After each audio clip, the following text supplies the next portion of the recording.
Assalamualaikum warahmatullahi wabarakatuh. Bapak Rektor ITB dan seluruh dosen, guru besar, mahasiswa S1, S2, alumni dan perwakilan-perwakilan universitas yang datang pada hari ini, yang saya hormati dan saya sayangi, jajaran pejabat KKP yang saya hormati, kawan-kawan dari media. Saya lihat media ini banyak sekali ikut kuliah juga media.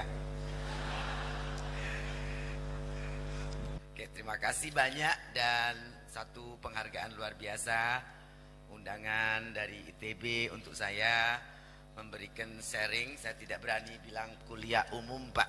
Kalau namanya kuliah itu harus sistematis, harus harus akademik.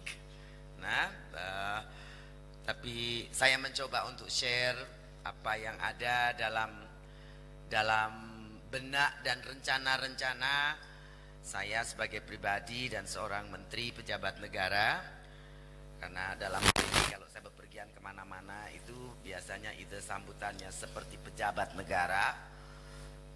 Rame dari mulai gubernur, bupati sampai Pangdam, Polda, semua datang, ada 60 orang mesti saya salamin karena jadi seperti pejabat kan, Pak. Saya bilang, waduh, saya ini disambut seperti pejabat. Ya memang ibu pejabat katanya. Saya tidak pernah merasa, saya pikir yang seperti itu sebetulnya perlu karena bikin capek semua. Ya, kota Ambon itu bandaranya 1 jam dari kota. 60 orang harus datang sambut saya di bandara, kan tidak perlu sebetulnya. Sama juga kalau keluar negeri, dubes harus jemput, padahal bandaranya 2 jam dari kota.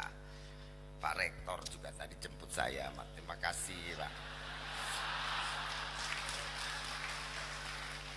Kalau banyak adik-adik masyarakat disambut kayak itu kayak selebriti, padahal selebriti juga bukan. Kalau selebriti muncul dibayar. Ibu ini gak ada yang bayar. Jadi anyway, destiny of life katanya, Pak. Kita mesti terima dan syukuri. Dan tentu saja saya sangat bersyukur dan terima kasih saya diberi kesempatan untuk datang ke gedung ini. Dulu saya sangat terharu, bangga, tapi juga berpikir-pikir kok bisa ITB kasih penghargaan saya. Lebih heran lagi karena penghargaan itu saya tahunya baru belakangan, Pak, di bandara. Saya mau naik Avanti, Bapak Menteri 3 itu Pak Profesor No, Pak Hatta Rajasa, Pak Fadel Muhammad charter Susi Air pakai helikopter. Nah mereka ketemu sama saya di lounge itu, Pak, di Balim. Loh, Bapak mau kemana? Mau ke Bandung. Oh, saya enggak tahu Bapak charter pesawat saya. Kemana? Ke ITB. Saya juga mau berangkat ke ITB, Pak. Ada apa Bu Menteri? Mereka juga enggak tahu, Pak, rupanya. Saya bilang saya dapat penghargaan, Pak. Oh ya gitu, sama-sama, kita sama-sama, kata. Saya disuruh pindah, Pak, dari pesawat saya ke helikopternya beliau-beliau itu. Saya bilang alhamdulillah, jadi saya ngurangin ongkos untuk berangkat sendiri kan, Pak. Karena yang satu helikopter sudah dicarter oleh 3 menteri itu, jadi ikutlah kemari.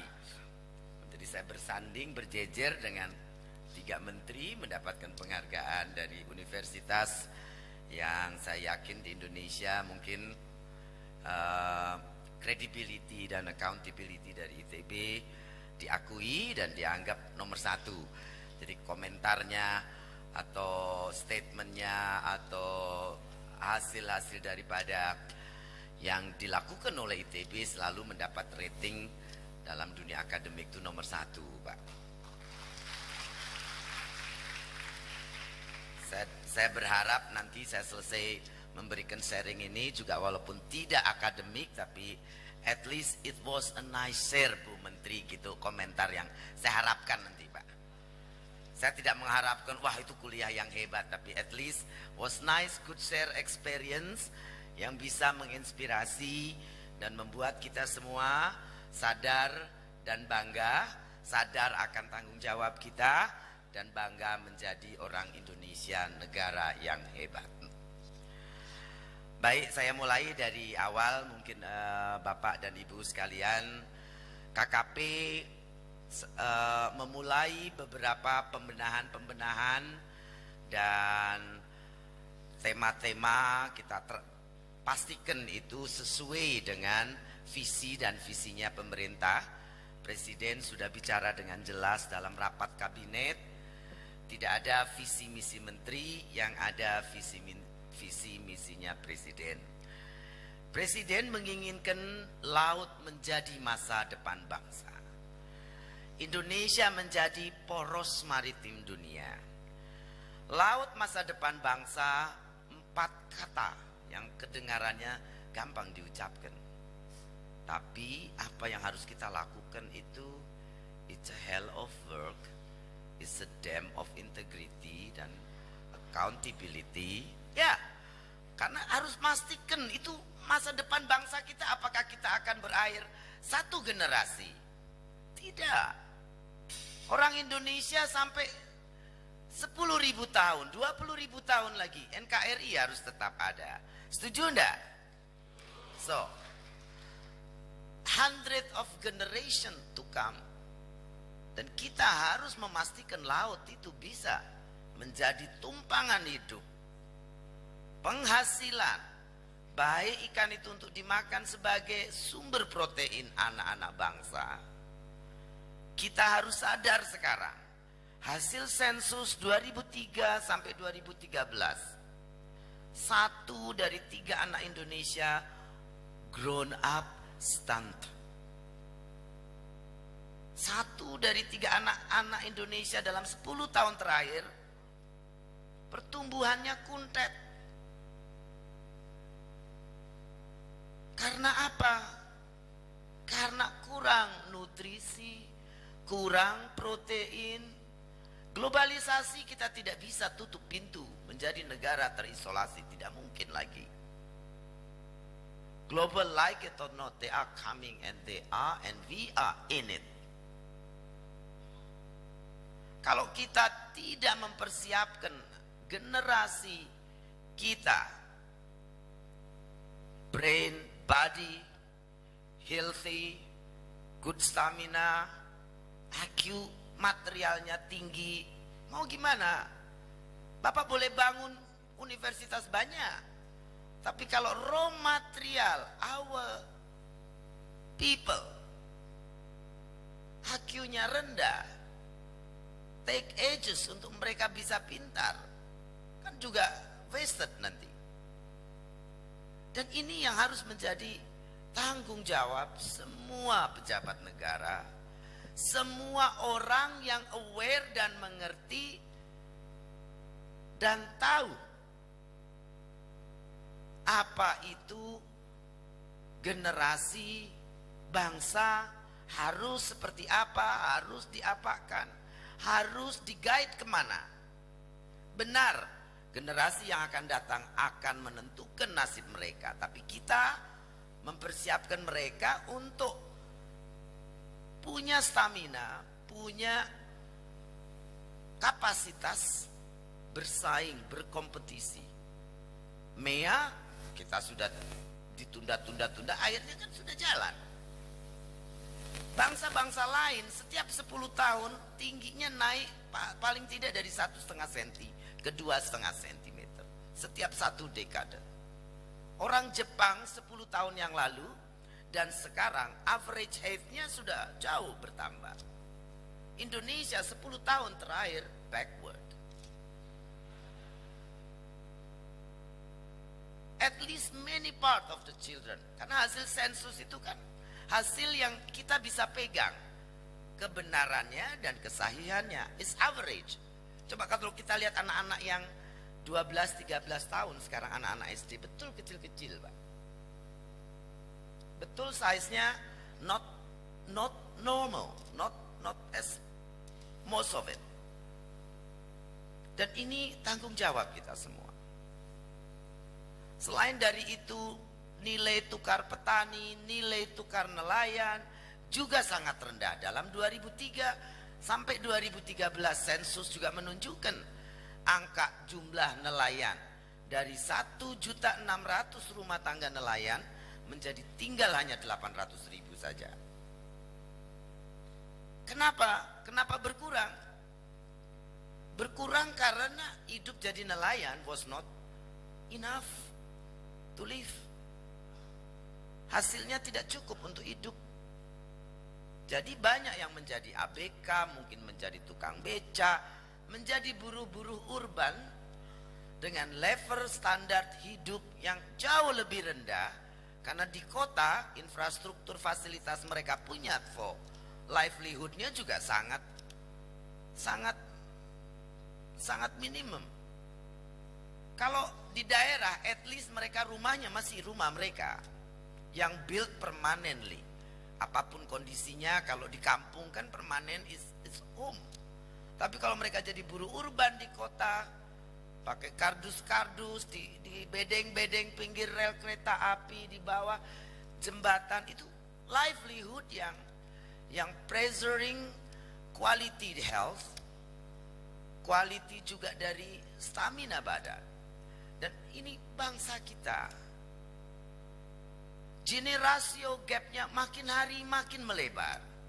Tahun ini kita berhasil memperbaiki dari 0,41 menjadi 0,39. Tetapi ini kemarin saya baru tahu juga dari Pak Brojo dan Bu Sri Mulyani, perbaikan Gini rasio dari 0,41 ke 0,39 itu bukan karena apa, tapi karena yang menengah 40% itu mengurangi kapasitas belanjanya, kemampuannya itu dia turun, Pak. Jadi bukan karena ini naik, tapi karena yang di atasnya turun. Jadi sebetulnya lebih memprihatinkan lagi situasi sekarang. Kembali ke perikanan, menjadikan laut masa depan bangsa dan poros maritim dunia. Poros itu adalah pusat daripada perputaran. Bukan sebuah lingkaran, tapi pusat. Jadi point to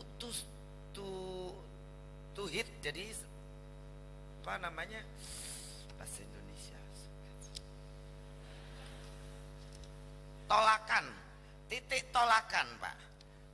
Bukan kumparan, ya, berbeda. Kumparan tuh muter-muter situ kan.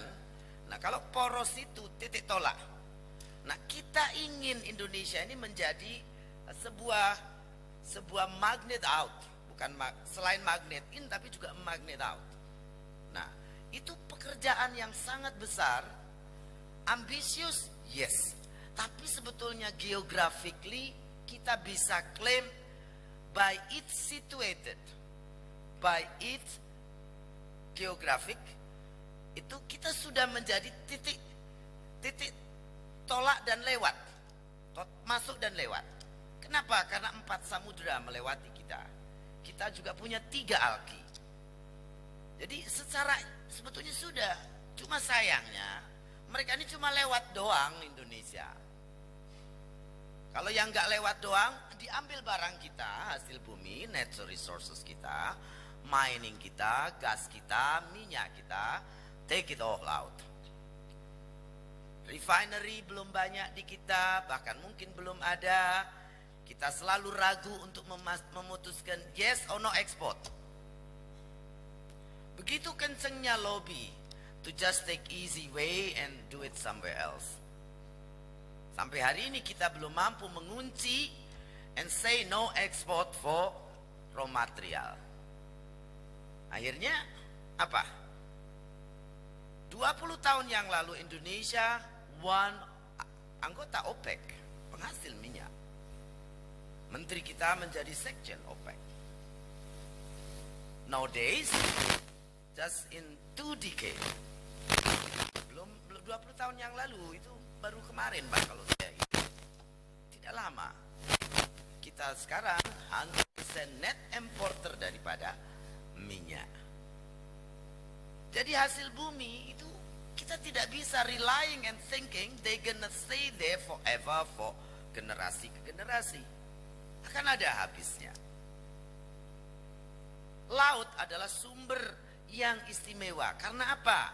Kalau kita perhatikan sustainability method dalam hal pengelolaan, that can stay forever.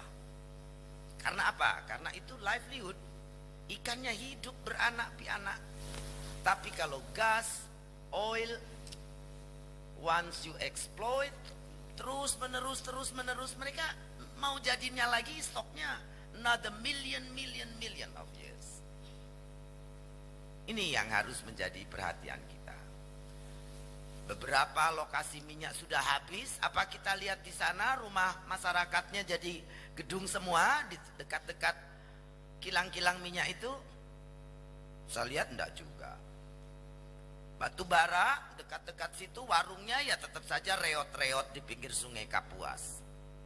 Padahal setiap hari logging itu lewat ribuan log. Tapi warungnya orang Dayak yang bisa menikmati ekonomi perdagangan di sekitar wilayah perdagangan itu dengan jualan super mie, pisang goreng untuk para supir-supir dump truck atau eskavator yang ngangkatin kayu, tetap saja bolong-bolong dan reot-reot. Ini picture yang kita harus perbaiki. Presiden dalam arahan rapat paripurna dan ratas kemarin meminta kita semua memastikan perubahan-perubahan bahwa policy dan program-program kementerian semua pembangunan pemerintah ini lebih punya keberpihakan, pemerataan yang berkeadilan. Kenapa demikian? Kalau generasio itu makin lebar, itu juga membahayakan untuk kestabilan sosial dan politik. Orang lapar gampang marah. Orang cemburu gampang ngamuk, betul enggak? Ini yang harus dijaga. Kalau sampai terjadi social riot mobs seperti 98, ya tidak baik untuk negeri kita. Pembangunan ekonomi akan terhambat, energi kita juga terkuras untuk penyelesaian. Jadi sangat penting kita ini sebagai pemerintah dan bapak-bapak, ibu-ibu semua di sini, adik-adik adalah orang yang mempunyai the better opportunity to see, to understand, and capability to do more than anyone yang di luar sini tentunya. Kita nih di sini saya pikir orang-orang terpilih, orang-orang dengan capability more than just ordinary people. Kita harus berpikir bahwa ini tidak boleh dibiarkan. Yang besar kita ingatkan, kalian harus membantu distribusi. Bisnis jangan cuma dikangkangin sendiri. It's not good for the whole society. Karena bagaimanapun juga fakta bahwa penguasaan aset-aset tanah Indonesia ini sudah terkumpul di dalam, itu bukan rahasia intelijen lagi, itu sudah hasil studi, hasil sensus. Berapa persen kelompok yang hanya 1% menguasai lahan sampai 53%. Laut kita apakah akan kita kapling-kaplingkan juga? Oh, tidak boleh. Laut itu milik kita semua. Ini yang harus dijaga. Mengawal tadi misi pemerintah, saya buat 3 pilar utama di KKP, yaitu dengan sovereignty. Yang pertama kedaulatan.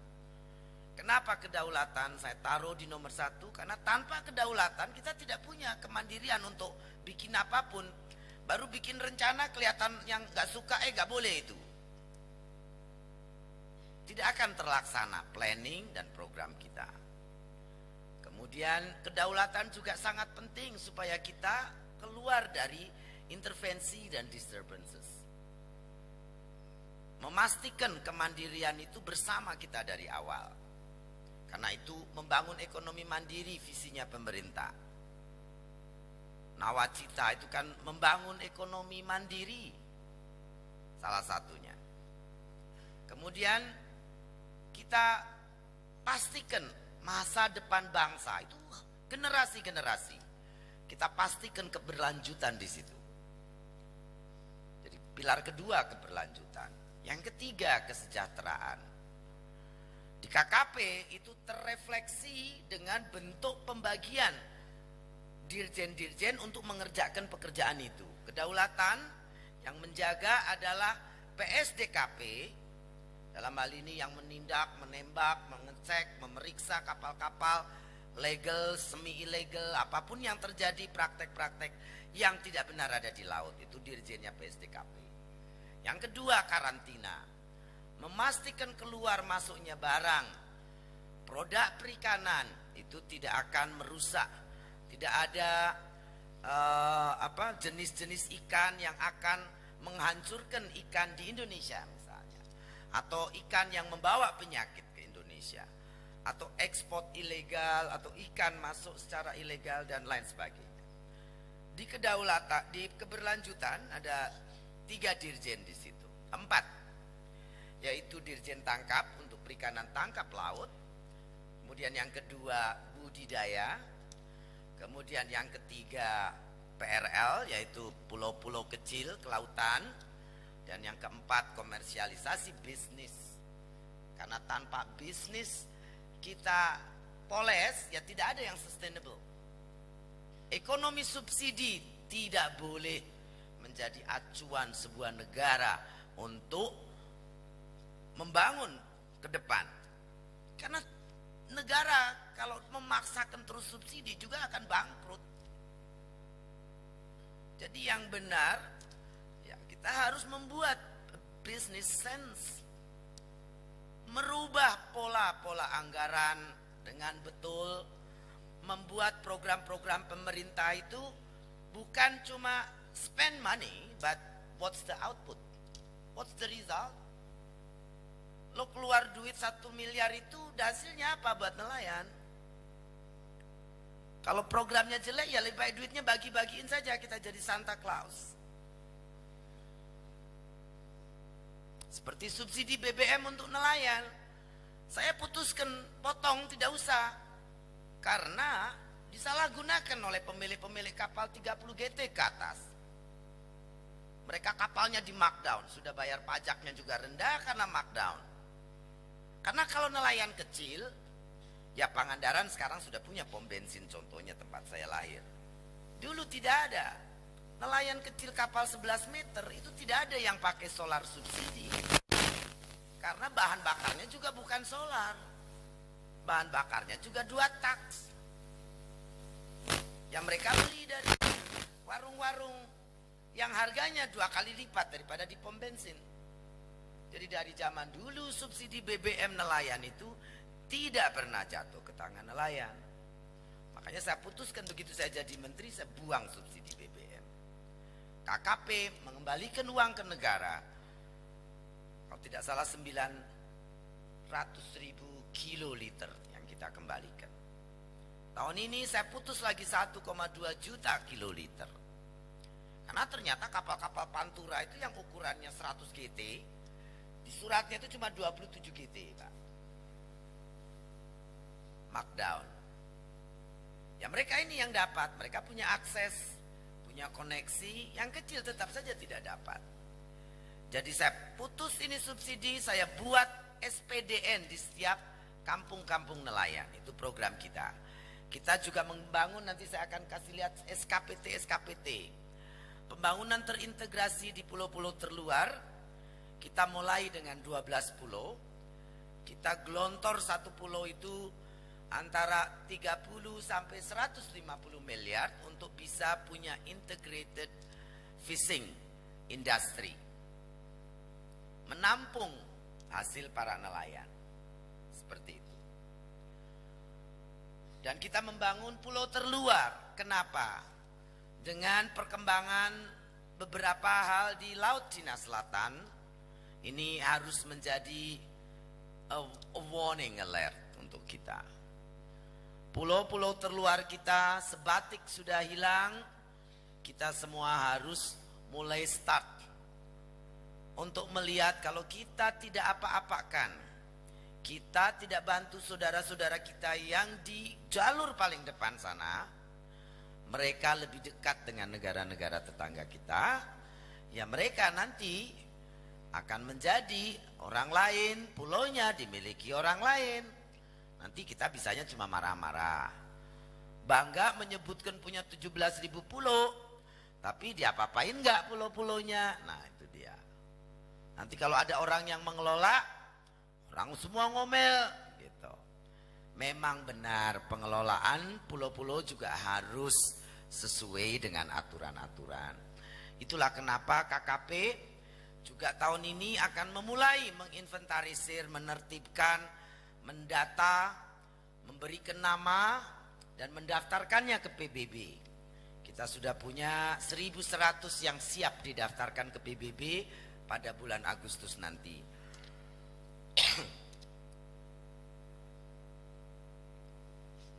Kemudian ada 2.800 pulau lagi yang siap untuk kita verifikasi dengan Kementerian Dalam Negeri, Kementerian Agraria, dan kita nanti juga akan daftarkan kembali. Nah, insya Allah nanti kalau sudah, mudah-mudahan 17.000 pulau kita itu semuanya terdaftar dan terregistrasi di PBB. Yang jadi prioritas utama tahun ini adalah penertiban pulau terluar. Ada 111 pulau paling depan, itu kita akan verifikasi, registrasi. Kalau sudah ada yang miliki, ya kita akan tata, akan benahi, akan betulkan pemilikannya dan lain sebagainya. Ini tugas-tugas kita. Indonesia ini sangat kaya. Hanya karena kurangnya kepedulian kita, banyak hal hilang dari negeri ini tanpa menghasilkan kemakmuran apapun untuk bangsa kita sendiri. Insya Allah kalau ini semua nanti sudah didata, akan menjadi aset negara. Jadi nanti balance sheet Menteri Keuangan dalam jumlah neraca akan naik balance sheetnya. Nanti akan menurunkan debt equity ratio kita karena neraca hartanya naik, asetnya naik. Ini seperti itu. Jadi inilah yang harus dikerjakan oleh KKP. Nah tadi kita keberlanjutan, kita lakukan apa di laut ini? Yang pertama, problem terbesar di Indonesia adalah penangkapan ikan secara ilegal. Bertahun-tahun ikan kita dicuri. Akan menarik kalau saya minta Bapak lihat Thai Union itu omsetnya setahun berapa? 3,5 miliar dolar. Provinsi Maluku PAD dari perikanannya 8,7 miliar kalau tidak salah. Betul.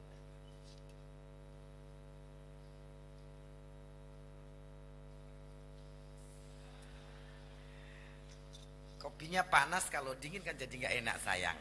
Mohon maaf.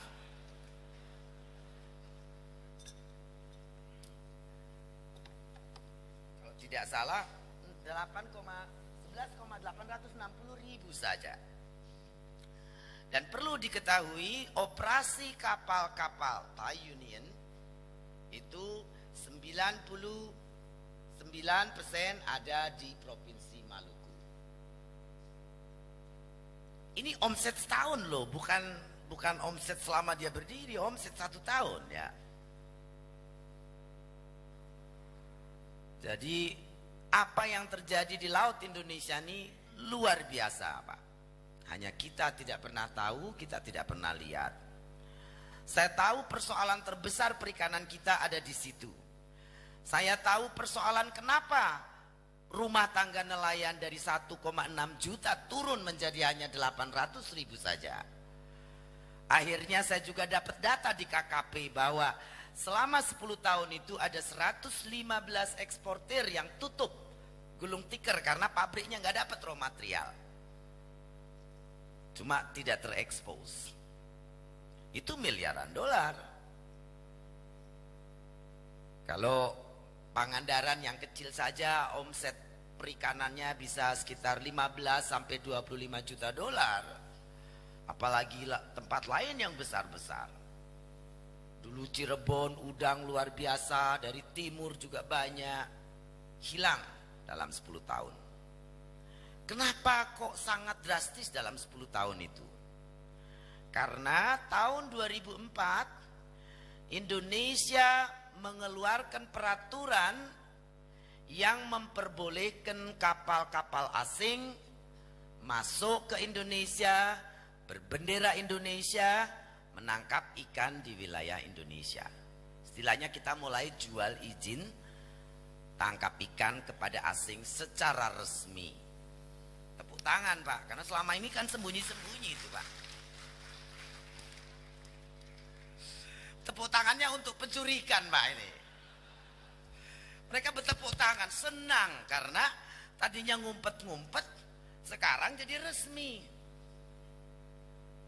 Mereka fotokopi saja Pak, di laut kan yang jaga juga sedikit Pak. KRI kita jumlahnya sama satu perusahaan, jumlah kapal ikannya lebih banyak satu perusahaan jumlah kapal ikannya. Karena kapal KRI kita kalau tidak salah 100 berapa. Satu perusahaan di Wanam itu kapalnya bisa 300 Pak. Yang terdaftar. Yang tidak terdaftar, dia bilang fotokopi izin tuh bisa 5, 10, 15, whatever they want. Jadi kapal itu catnya sama, warnanya sama, nomornya sama. Kita ingat kalau tidak salah dulu tahun 90-an ada DPR berkunjung ke Bangkok. Waktu itu ditulis di Kompas. Mereka heran di pelabuhan itu, lihat kapal kok warnanya sama, catnya sama, namanya sama. Kenapa bisa begini? Oh itu milik satu perusahaan katanya gitu. Nah nggak taunya itu sebetulnya, tapi namanya semua nama Indonesia Pak. Ya karena benderanya Indonesia. Tapi memang ya banyak orang tidak tahu ini. Jadi kita jangan menyalahkan siapa-siapa. Ini adalah satu kejahatan yang sangat terorganisir dan transnasional, melibatkan banyak negara. Dan yang pasti banyak institusi aparat kita juga terlibat di dalamnya. Ini satu hal yang kita harus lihat. Kalau kita mau membetulkan sesuatu, kita mesti lihat apa semuanya secara jujur dan terang benderang, supaya kita benar tahu bagaimana cara menyelesaikannya. Saya sadar ini bukan kejadian baru terjadi kemarin, ini sudah bertahun-tahun. Pasti itu sudah involving many party inside the country. Kan tidak mungkin puluhan ribu kapal asing beroperasi di Indonesia pakai bendera Indonesia kalau tidak ada involvement atau legalisasi yang dipunyai kapal-kapal ini. Betul tidak? Jadi ya kita mesti smart caranya. Nah ini lagi pula ini banyak nelayannya asing kan, perusahaannya asing. Hanya di sini punya kayak proxy ya, proxy-nya tuh orang lokal. Namanya ada supir, ada apa, tapi sebetulnya di belakangnya tuh big boss, tokoh-tokoh nasional. Nah jadi ya saya harus smart dan harus polite, tapi juga tidak boleh ragu-ragu. Itu yang pasti, karena kita mau menegakkan satu hal yang sudah masif spreaded in the country. Jadi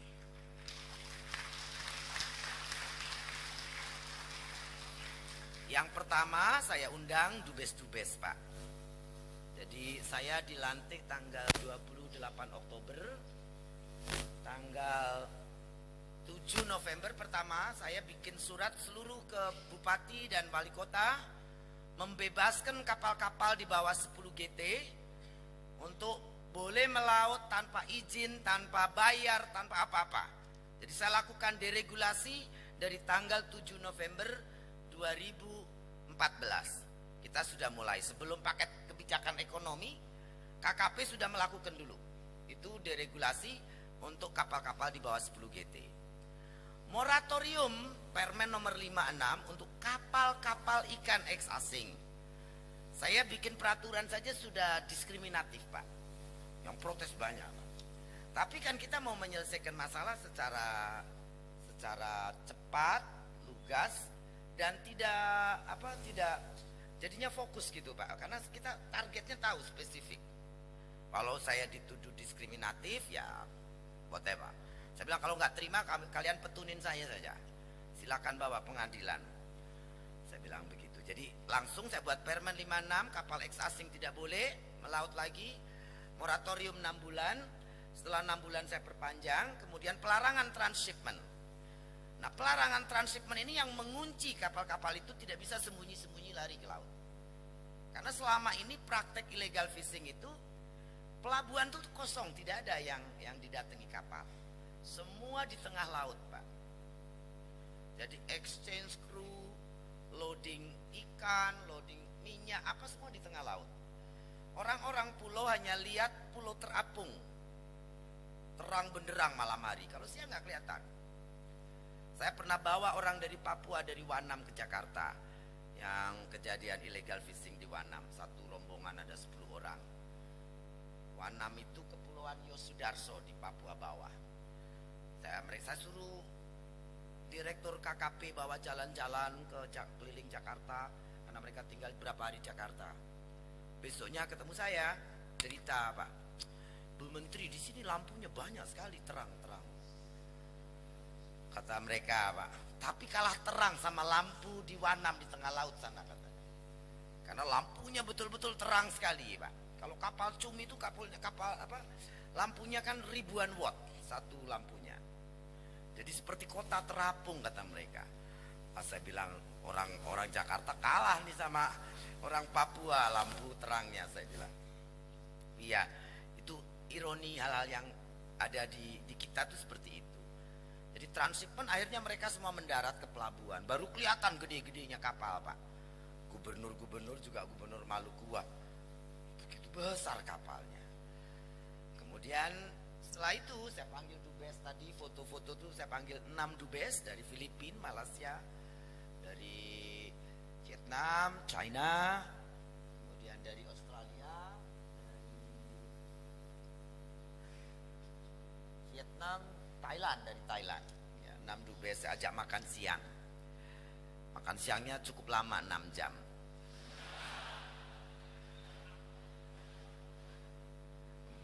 Kita mau bilang secara baik-baik, kapal kamu yang saya tangkap nyuri ikan akan saya tenggelamin, kan nggak bisa begitu, maksudnya langsung begitu.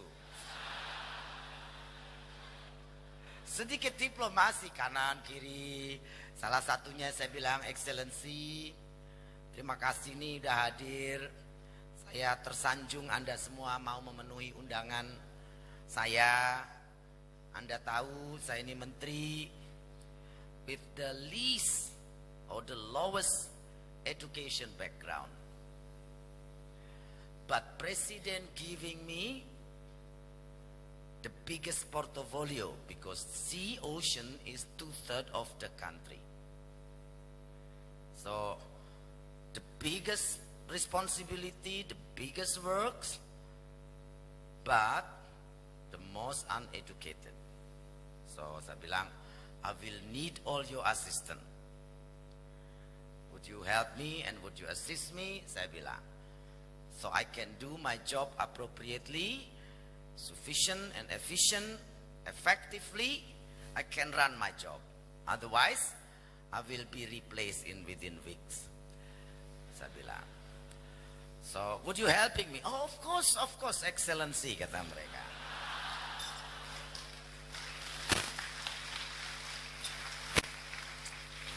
Sudah disuguhin makan kan, nggak bisa juga mereka nggak baik-baik.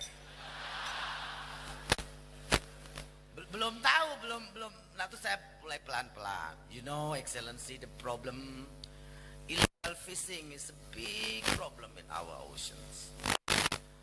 We don't have enough frigate atau navy ship, we don't have enough monitoring, surveillance, teknologi, bla bla bla bla, merendah-rendah kan. Indonesia very big ocean, but our export not even number 3 in Southeast Asia, saya bilang. Jadi it is so very very need support from all of you, saya bilang. Dan mereka all agree. Dan tentang illegal fishing semua akhirnya agree bahwa is global enemy. Filipina bilang ya we also have problem, kata dia. Thailand bilang ya we sometime also have problem, tapi lebih pelan karena Thailand tuh sebetulnya udah tidak punya ikan kan. Vietnam cuma diam ngangguk-ngangguk saja. China, we are care of climate change and illegal fishing. Tapi anyway, can we do statement together? Nanti saya bilang ada ini. Kemudian saya juga meminta bantuan Anda semua. Tolong announce in your country, starting from now, we have moratorium for foreign fishing vessel. Jadi all ship that's registered in Indonesian citizen, but the way its citizenship process is not appropriate, berarti kan masih asing gitu maksud saya. So when you deregister and register to another citizen, kapalnya kalau prosesnya tidak benar, tanpa delation bill of sale, tanpa deregister dari negara, berarti itu ada double flagging, ada double citizen. Kalau double di dalam dunia perkapalan itu namanya stateless vessel. Jadi saya bilang kita akan eksekusi undang-undang perikanan kita, which mean I can blow them up. Saya bilang sing them.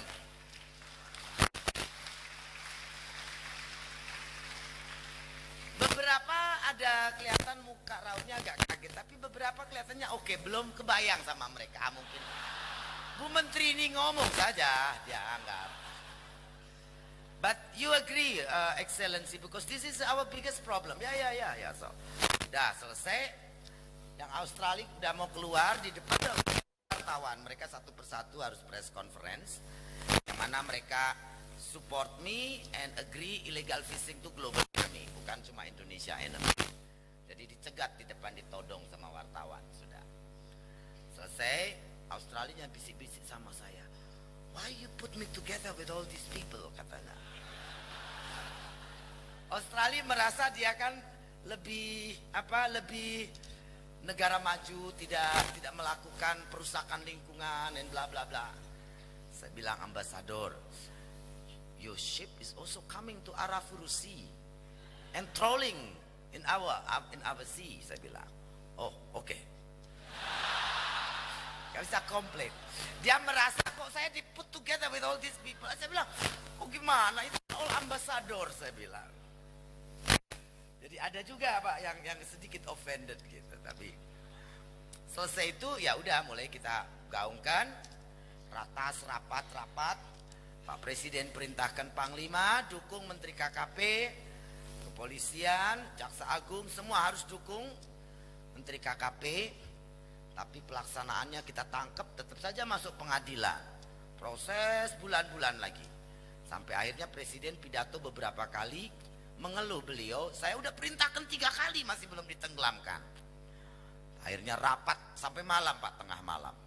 Presiden sekali lagi perintahkan Panglima backup full Menteri KKP. Saya di bawah meja tepuk tangan.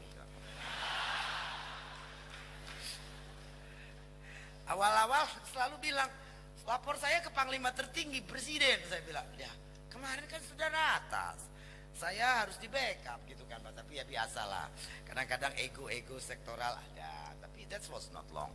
Setelah itu solid semua Pak. Mulai jeger kita tembak. Punya kesenangan baru Pak. Karena Berapa minggu di kantor itu kan bosan saya Pak. Biasa orang lapangan kesana kemari, terus ngobrol di kantor ya dengan orang-orang pintar-pintar semua kan Pak. Tapi ya bosan juga Pak. Ngatur ini ngatur itu nggak ada action. Nah begitu boleh tenggelamkan kapal, wah jingkrak-jingkrak, saya senang sekali. Dan ada hati kecil sini bangga Pak. Indonesia finally can say we can do it. Gitu, itu. Jadi selesai itu ya tidak ada yang komplain Pak. Kadang-kadang tiap berapa minggu biasanya kan di Jakarta tuh ada 70 embassy. 70 lebih kedutaan. Dia punya hari kemerdekaan masing-masing. Jadi once a month pasti ketemu dengan duta besar tadi dalam pesta itu. Biasanya dia, I saw you on TV today. Oh yes, it was in where, in Natuna? Ya, saya bilang. You blowing ship again? Yes. Datang duta besar Thailand. Excellency apologize karena yang ditenggelamin kapal Thailand kan. Saya bilang, ya ambasador apologize gitu Pak. Sama-sama minta maaf. Duduk, makan, minum wine sama-sama. Jadi saya pikir itulah yang bilateral yang sehat antar negara. Kita duduk equal, full of respect, full of apresiasi bahwa each country has each needs and each hak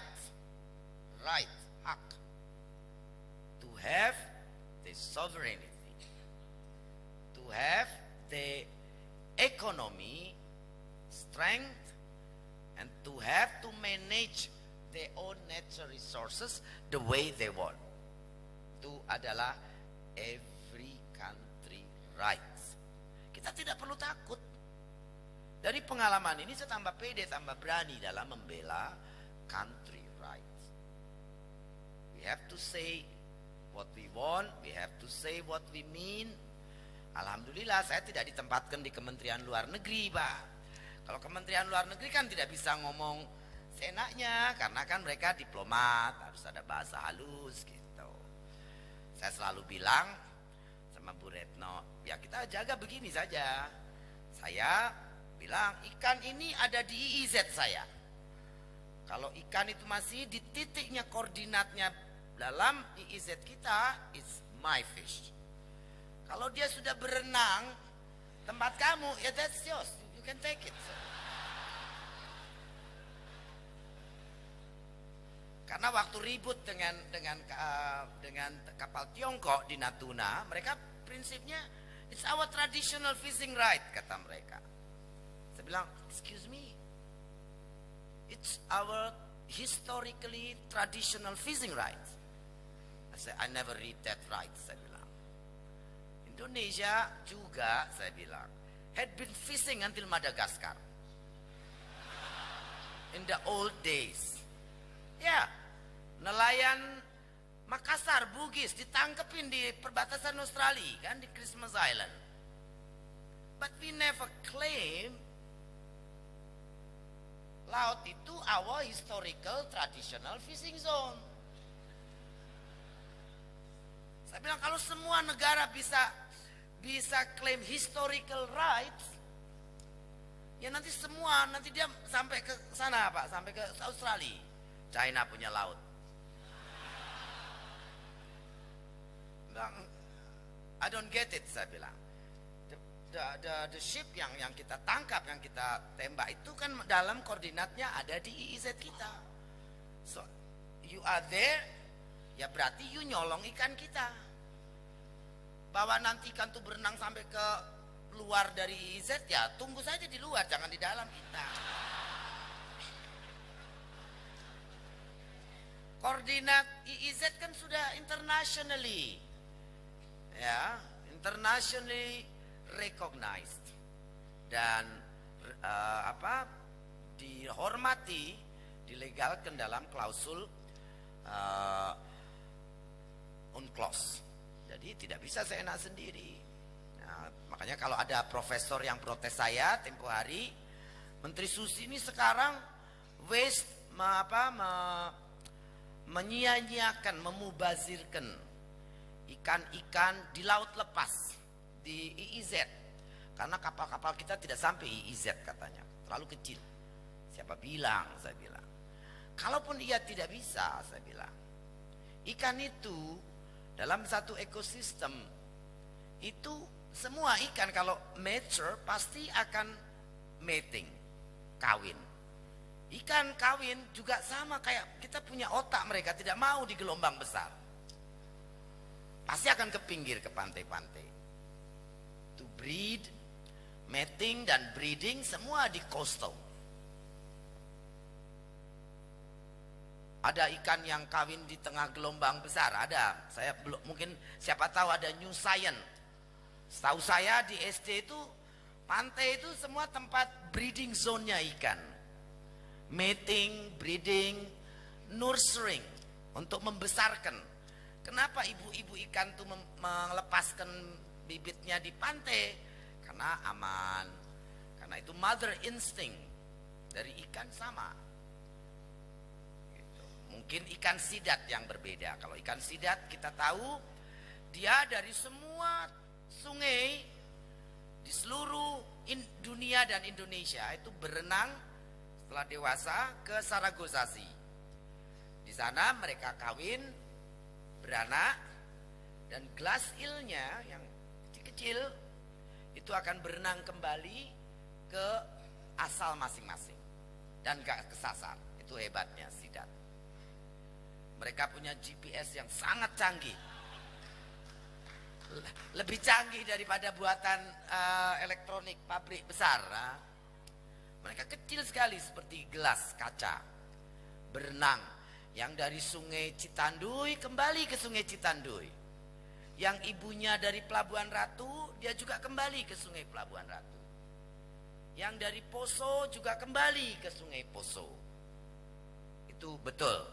Itu scientifically is studied and proof bahwa mereka livelihoodnya seperti itu. Tapi ikan-ikan lain, tuna, kakap, semua punya metode perkembangbiakannya ya mating, breeding di coastal line. Nah, jadi saya bilang kalau Bapak pikir seperti itu ya saya menyia-nyiakan itu ya, kalau gitu kasih tahu negara tetangga kita gak usah nyuri-nyuri ke Indonesia, tunggu saja di rumah masing-masing. Nanti ikannya migrasi, kata ilmuwan ini kan migrasi. Jadi nanti kan sampai juga ke Thailand, kemana. Jadi kalian tunggu di rumah masing-masing. Gak perlu datang ke Indonesia curi ikan di kita kan. Tapi nyatanya kan tidak seperti itu. Indonesia sangat spesial karena dia dilalui alki. Arus ini membawa perubahan temperatur yang ekstrim. Perubahan temperatur yang ekstrim itu adalah triggering grow-nya plankton dan membuat klorofil juga biomass kita makin kaya. Dan dengan penegakan illegal fishing, pemberantasan illegal fishing, kapal-kapal asing ini kita berhentikan, biomass laut Indonesia itu tumbuh 224%. 2 kali dari biasanya. Dan itu mengakibatkan tangkapan ikan tahun 2015 juga naik 2 juta ton lebih. Bayangkan 2 juta ton, kalau kali 1 tonnya, 1 kilonya $1 itu 2 miliar dolar. Kalau ikan 13.000 atau 14.000 kan $1 berarti 2 juta ton, kurang lebih 2 miliar dolar. Terus Pak Sudirman Said juga bisik-bisik, tahun ini kita kelebihan minyak 37%. Saya tadinya enggak Pak, enggak mengerti. Kenapa? Oh, baru terpikirkan, kapal-kapal ikan yang ribuan itu kan mereka nyuri, tidak pulang kampung untuk refueling, Pak. Refuelingnya di tengah laut. Pakai minyak siapa? Minyak kita. Nah, hebatnya Indonesia itu generous. Maling dikasih makan, dikasih ongkos, dikasih semua. Luar biasa. 37% itu kurang lebih 60 to 70 triliun. Berarti kapal asing berhenti, itu juga income kan itu Pak. Dan biaya operasi dari PSDKP kita itu hanya 80 miliaran per tahun. Satgas 115. Jadi luar biasa outputnya. Kemudian angka-angka BPS membuat saya lebih tersentak lagi Pak.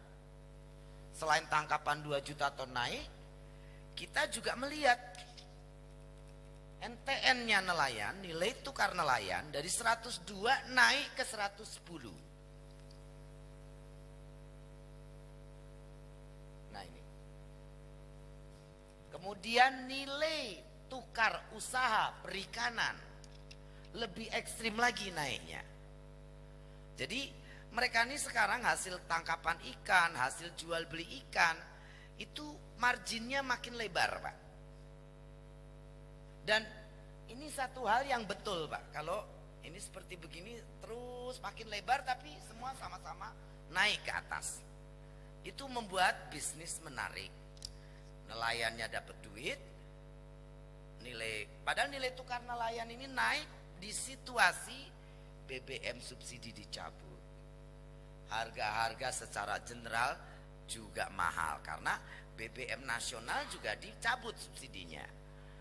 Hidup angka-angka kemahalan kan naik Pak waktu itu. Inflasi tinggi, tapi nilai tukar masih beranjak naik. Ini satu prestasi yang saya pikir hasil dari policy dan kerja kawan-kawan di KKP yang luar biasa.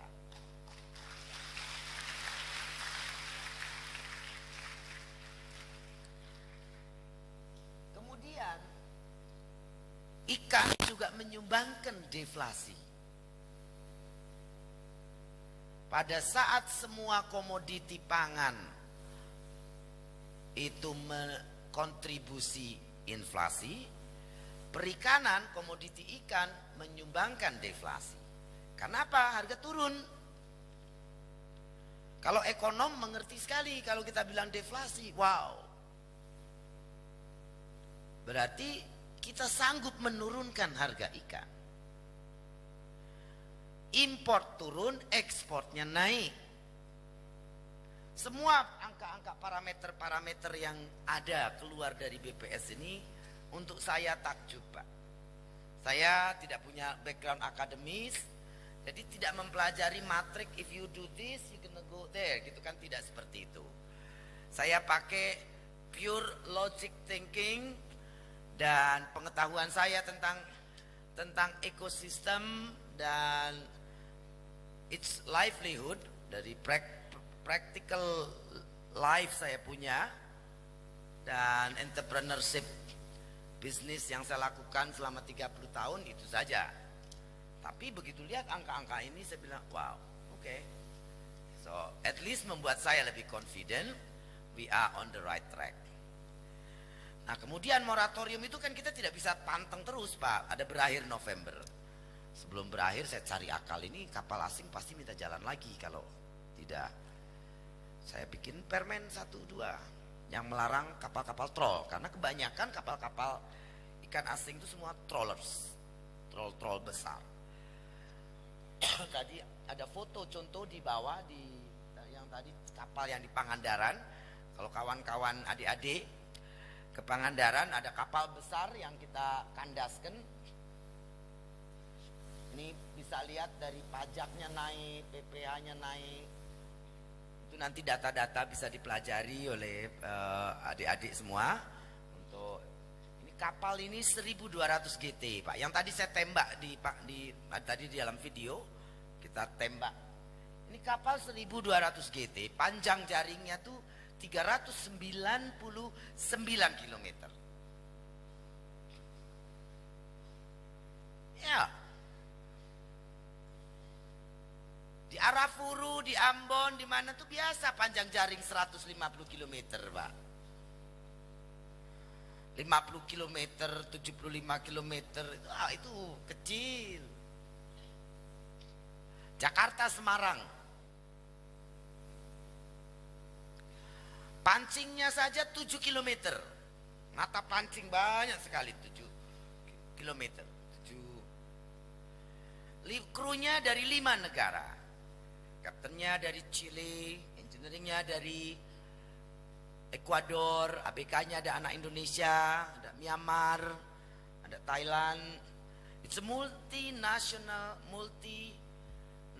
transnational organized crime.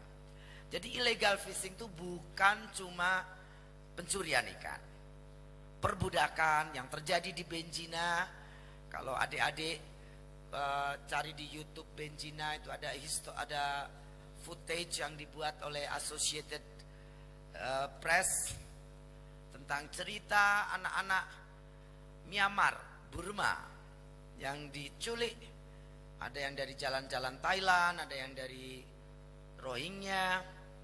Kemudian tahu-tahu sudah ada di tengah laut dan mereka tidak pernah ke darat.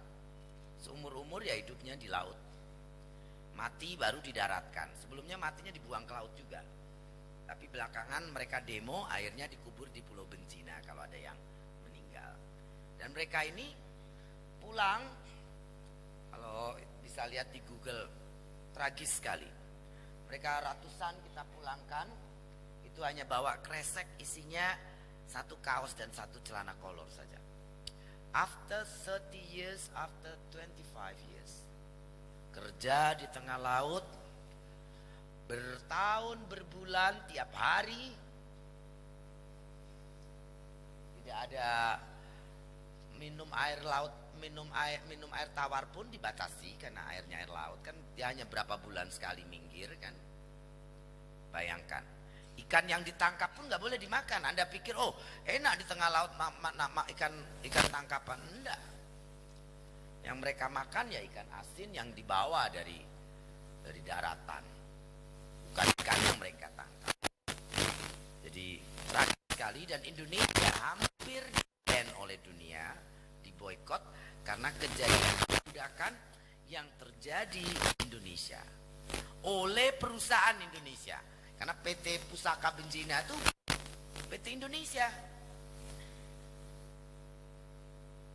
Tapi ya kapal Thailand, ABK-nya Rohingya, dan itulah cara illegal fishing operasi di seluruh dunia. Kita juga punya anak-anak Indonesia kurang lebih 400 ribuan di luar sana yang being traded sebagai human traffic. Orang-orang yang diperjualbelikan. Dan Kementerian Luar Negeri hanya tahu kalau ada yang mati tenggelam, mati kelaparan di Angola, karena mereka nggak pernah ke darat. Jadi ada berita di Detik, bisa dicari di archive-nya Detik, cerita tentang 7 ABK Indonesia di kapal mati satu persatu setiap hari karena tidak ada yang nganterin makanan apa-apa dan mereka tidak bisa berenang. Kapalnya tuh jangkar agak jauh dari pelabuhan. Semuanya meninggal. Satu yang terakhir masih hidup, dibawa ke rumah sakit tapi juga meninggal. Karena 2 bulan tidak ada makanan. And nobody visit them, nobody supply anything, nothing. Dan kita ada ratusan ribu anak-anak kita yang kita tidak tahu juga siapa mereka. Pak JK ke Hawaii datang ke kapal ikan Taiwan. ABK-nya orang Indonesia dan mereka tidak bisa mendarat karena tidak punya dokumen.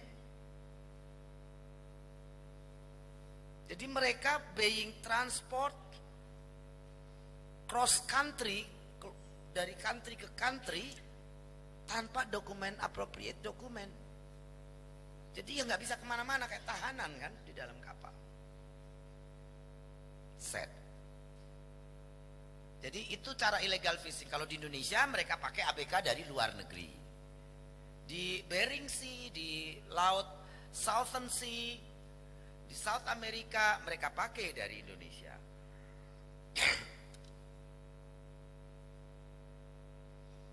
Jadi salah satunya itu. Kemudian mereka juga bukan cuma human trafficking, tapi juga smuggling.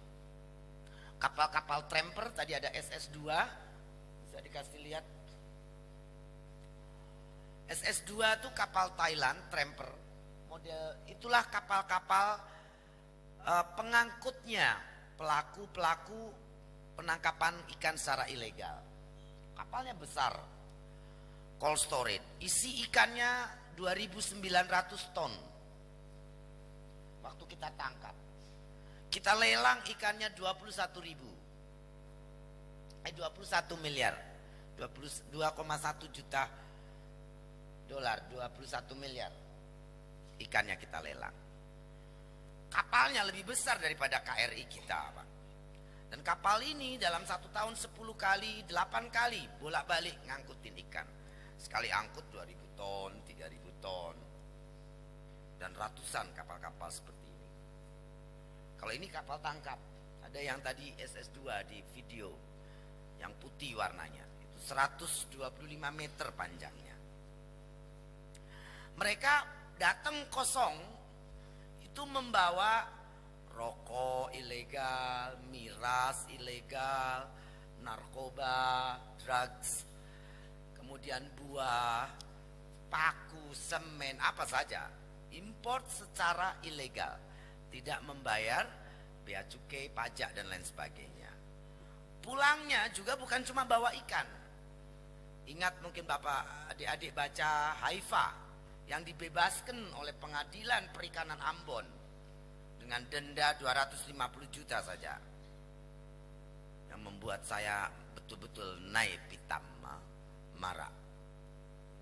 Bagaimana ikannya saja isinya 975 ton dibebaskan oleh pengadilan perikanan kita dengan denda 250 juta.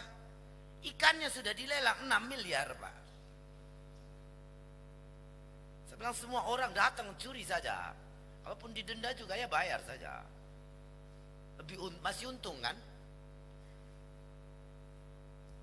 Hal-hal seperti ini. Nah, ini kadang-kadang sinergi antar instansi pemerintah. Orang Melayu katanya sangat ramah, tapi unity-nya kadang-kadang kurang. Solidarity, to take one action untuk unity itu kadang-kadang sedikit tidak. Jadi kadang-kadang mau membangkitkan nasionalisme, baru kalau nanti udah kesudut sekali baru itu bangkit. Jadi take so much to rise up awareness di negeri kita. Nah, ini saya menghimbau Anda semua, the chosen society, you have the opportunity to enjoy better education, better knowledge of everything. Semestinya bisa menjadi pagar-pagar utama. Tadi saya cerita bagaimana nyetop illegal fishing ini, kapal asing jalan lagi. Caranya apa? Ya troll saya larang. Tapi pasti ini orang-orang minta juga jalan lagi. Saya bujukin Pak Presiden, bikin perpres Pak, kapal ikan asing investasi untuk tangkap tidak boleh lagi asing. Pak Presiden orang yang sangat peduli dan sangat komit untuk ekonomi nasional dan kerakyatan. Beliau buat Perpres 44 bulan Mei 2016 yang menutup perikanan tangkap untuk investasi asing. Itu kemenangan yang luar biasa. Perikanan tangkap, kemenangan bangsa, bukan kemenangan saya, Pak. Perikanan tangkap menjadi satu-satunya sumber daya alam yang 100% hanya untuk Indonesia. Karena minyak, tambang, semua asing boleh masuk. Bahkan sampai 90% lebih. Ada undang-undang divestasi baru 5 tahun lagi kan divestasi. Tapi perikanan tangkap, jadi 2/3 dari Indonesia ini boleh hanya untuk kita saja.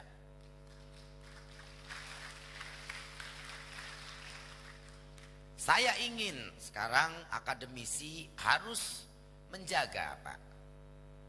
Saya takut ini Perpres nanti direvisi. Harus dijaga oleh semua ilmuwan, politikus. Tapi politikus biasanya senang merubah-rubah. Berganti rezim, berganti aturan. Tokoh nasional yang saya yakin banyak alumni ITB ini menjadi tokoh-tokoh nasional. Jangan sampai perikanan tangkap ini dikasihkan sama asing. Kalau kapal-kapal seperti tadi di laut, ya mau dapat apa kita, Pak, kapal nelayan? Pangandaran 15 tahun tuh saya tidak pernah lihat udang tiger besar-besar. Ikan teri hilang, tuna hilang, semua hilang. Dari tahun 2000 itu sudah mulai tidak ada apa-apa. Ya ada sedikit. Dulu udang satu hari 30 ton. Sampai akhirnya nihil. Mungkin 100 kilo, 200 kilo kalau musim. Yang itu kenapa 115 perusahaan tutup, nelayan berkurang 800 juta. Alhamdulillah tahun kemarin ikan teri sudah 5 ton satu malam, Pak. Sudah kembali. Udang tiger besar-besar di pelelangan kita bisa lihat, walaupun belum ton-ton seperti dulu, tapi sudah ada. Kalau di Bitung, di Sabang, di Timur udah terasa sekali, Pak. Di Sabang dulu 1 ton satu hari kalau musim. Sekarang 20 ton satu hari. Morotai 2-7 ton dan carinya tidak jauh, deket-deket saja. Jadi terasa sekali perbedaannya. Dan benteng yang terakhir untuk kita adalah kesejahteraan. Itu riset litbang kita penuhi di situ dengan BPSDM, pendidikan manusia perikanan. KKP juga akan membangun Piamari, pusat riset marine di Pangandaran.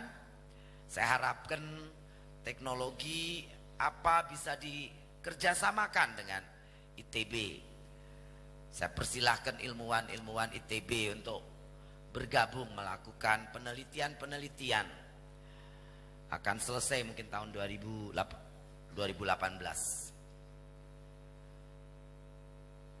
Saya bangun 2, satu di Morotai, satu di Pangandaran. Mungkin kita buat 4 atau 6 tiap tahun 2-2 supaya semua titik kita bisa tahu apa laut Indonesia.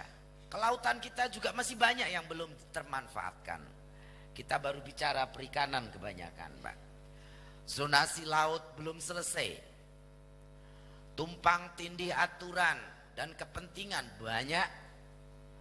Semua orang butuh tanah pinggir pantai, ada kampung nelayan, kita reklamasi saja jadi kita bisa di depan lautnya. Pola-pola pemikiran yang begini-begini, saya minta akademisi harus bisa membuat studi analisis yang justify dengan penuh integrity dan accountability. Jangan sampai analis akademisnya itu dipakai untuk justifying the wrong things against sustainability. Development, pembangunan, apapun itu, kalau tidak mengandung unsur sustainability, itu semestinya tidak boleh dilakukan. Semestinya tidak boleh dilaksanakan. Kenapa? Karena it will be costly, dan kalau itu tentang ekosistem, it can be happen disasters. Kita merubah alam yang tidak sesuai dengan perilaku dan kulturnya budaya alam itu sendiri. In one of the day itu pasti backfire ke kita. Teknik engineering sudah seharusnya dikombinasi dengan ekologi. Engineering, rekayasa engineering saja kalau itu tentang lingkungan, it's gonna cost some disaster. Nah, ini barangkali yang ingin saya sampaikan sebagai pesan jabatan sebagai menteri.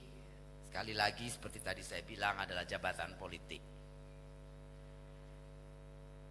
Akademi akan tetap ada. ITB sebagai sebuah institusi pendidikan akan terus ada. Disitulah sustainability of responsibility. Untuk menjaga, mengawal pembangunan Indonesia ini betul-betul memastikan generasio tadi yang dari makin lebar menjadi makin kecil. Stunting index kita harus turun dari 37%. Kita kaya sekali. Ekonomi kita bangun dengan betul, logistik timur dan barat. Saya pengen menyinggung poros maritim. Sekarang nih poros maritim kita baru seperti kumparan. Tol laut dari barat ke timur, utara ke selatan. Tapi kita belum membuka hub-hub luar kita, keluar. Ayam beku masih jalan-jalan dari Surabaya, transit Makassar, transit Sorong, Ambon, Sorong, Fak-Fak, baru sampai ke Saum Laki. Itu logistik yang tidak masuk akal. Betul tidak? Ayam beku keliling Indonesia.